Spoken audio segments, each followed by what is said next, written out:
चलिए जी बात करते हैं क्वेश्चन नंबर 4 के बारे में। आपको लिखा हुआ है if x minus y iota equals to under root of a minus b iota upon c minus d iota. आपको क्या प्रूव करने को बोला गया? X square plus y square का भी whole square equals to a square plus b square upon c square plus d square. ये आपको प्रूव करने को बोला है।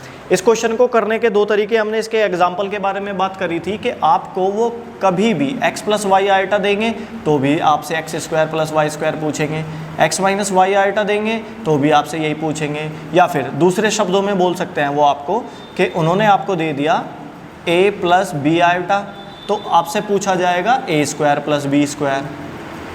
आपको दे दिया a माइनस बी आयोटा तो भी आपसे पूछा जाएगा a square plus b square.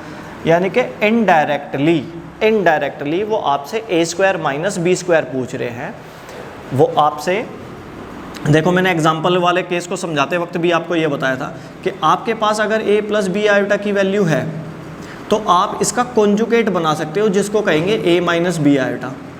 अगर इनकी आपस में मल्टीप्लाई कर दोगे तो ये a plus b a minus b का मतलब a square minus b square बनेगा, जिसकी वजह से आयोटा स्क्वायर क्रिएट हुआ। आयोटा स्क्वायर इसको पॉजिटिव बना देगा तो वो हमेशा आपसे प्लस ही पूछेंगे, हमेशा आपसे उनके पास रीज़न ही प्लस पूछने का है, क्योंकि वो कंडीशन आयोटा स्क्वायर यहाँ पे प्लस बना देता है।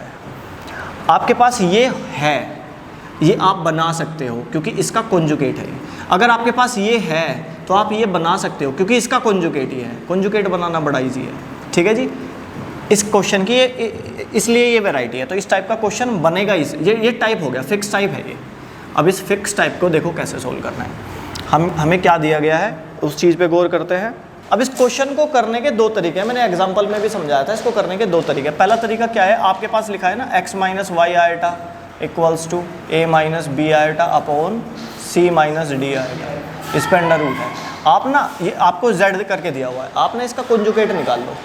आप इसका कॉन्जुगेट निकाल लो जो एक तरीके से सही नहीं है। वो क्या होगा, बस आपने x प्लस वाई आयोटा लिख देना है।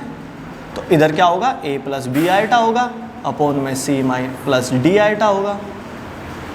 ये हो गई आपकी फर्स्ट इक्वेशन, ये हो गई आपकी सेकंड इक्वेशन। और आपको लिख देना है multiply equation first and second. जब आप दोनों इक्वेशनों की मल्टीप्लाई करोगे तो लेफ्ट हैंड साइड में लेफ्ट हैंड साइड की मल्टीप्लाई होगी, x माइनस वाई आयोटा में मल्टीप्लाई होगी x प्लस वाई आयोटा की, और इधर under root of a minus b iota की मल्टीप्लाई होगी c माइनस डी आयोटा की, a प्लस बी आयोटा की c प्लस डी आयोटा से।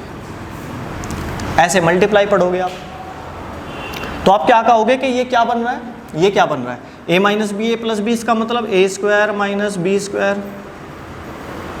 और इधर क्या बन रहा है, इधर तो जी पता नहीं क्या बन रहा है। चलो एक ही अंडर रूट लगा के देखते हैं क्या बन रहा है। एक ही अंडर रूट लगा के मल्टीप्लाई कर लेते हैं ना, क्योंकि मुझे पता है जब भी रूट 2 की मल्टीप्लाई रूट 3 से करनी हो तो एक ही अंडर रूट लगा के 2 इंटू 3 पढ़ लेते हैं, जिसको 6 कहते हैं। ऐसे ही ये भी अंडर रूट, ये भी अंडर रूट, एक ही अंडर रूट लगा के मल्टीप्लाई पढ़ते हैं। a minus b iota upon c minus d iota into a plus b iota upon c plus d iota. देखो इस तरीके को ना मैं क्यों गलत और सही कह रहा हूँ, क्योंकि आधे टीचर तो बोलते हैं ऐसे कर सकते हैं, कुछ टीचर बोलते हैं ऐसे नहीं कर सकते, ठीक है, क्योंकि स्टैंडर्ड फॉर्म नहीं है। उनकी बात सही है, क्योंकि ये स्टैंडर्ड फॉर्म में नहीं है ना, इसलिए वो मना करते हैं। और कुछ टीचर कहते हैं कि फाइनल रिजल्ट यही बनना होता है, इसलिए ऐसा कर सकते हैं। अब किसकी बात सही है ये आप पे डिपेंड करता है कि आपके टीचर ने इसको स्कूल में आपको कैसे कराया हुआ। ये लास्ट वाला पार्ट आ रहा है ना हमारा, यहाँ तक आ रहा है, ठीक है। चलो जी आगे बढ़ते हैं। देखो ये बन जाएगा x square minus y square iota square equals to, ये क्या बन रहा है, a minus b a plus b. इसका मतलब एक ही अंडर रूट लगा के आप इसको भी a square minus b iota का स्क्वायर पढ़ोगे upon c square minus d iota का स्क्वायर पढ़ोगे। आप और आगे बढ़े तो एक्स स्क्वायर, ये आयोटा स्क्वायर की वजह से ना ये माइनस बनाया जो इसको प्लस वाई स्क्वायर बनाएगा इक्वल्स टू, यहाँ पे आगे आपके पास a square minus b square iota का square upon c square minus d square iota का स्क्वायर, है ना। इसको मैंने एक्सपेंड कर दिया, दोनों पे लगा दिया। आपके पास आ गया x square plus y square equals to a square, ये अंडर रूट चल ही रहा है बच्चों। इस आयोटा स्क्वायर की वजह से -1 जो इसको प्लस बी स्क्वायर बना रहा है, इस आयोटा स्क्वायर की वजह से -1 जो इसको प्लस डी स्क्वायर बना रहा है, ये अंडर रूट हटाने के लिए आप क्या करोगे, स्क्वायरिंग बोथ साइड करोगे। नहीं तो बहुत से बच्चे क्या बोलते हैं कि ये अंडर रूट इधर जाके स्क्वायर बन जाता है या स्क्वायर उधर जाके अंडर रूट बन जाता है ना। अंडर रूट हटाने के लिए, अंडर रूट हटाने के लिए स्क्वायरिंग बोथ साइड कर देते हैं, x square plus y square का स्क्वायर, और इधर जब स्क्वायर करेंगे तो इधर अंडर रूट हट जाएगा और ये ऑटोमेटिकली आपका प्रूव हो चुका है, ये ऑटोमेटिकली प्रूव हो चुका है। ठीक है जी, एक तरीका तो ये है इस क्वेश्चन को करने का, ये शॉर्ट है, देखें ना शॉर्ट भी कहाँ पहुँचा। एक तरीका तो ये है, ये शॉर्ट तरीका है। ठीक है जी, एक बार तो इस तरीके से देखना आप।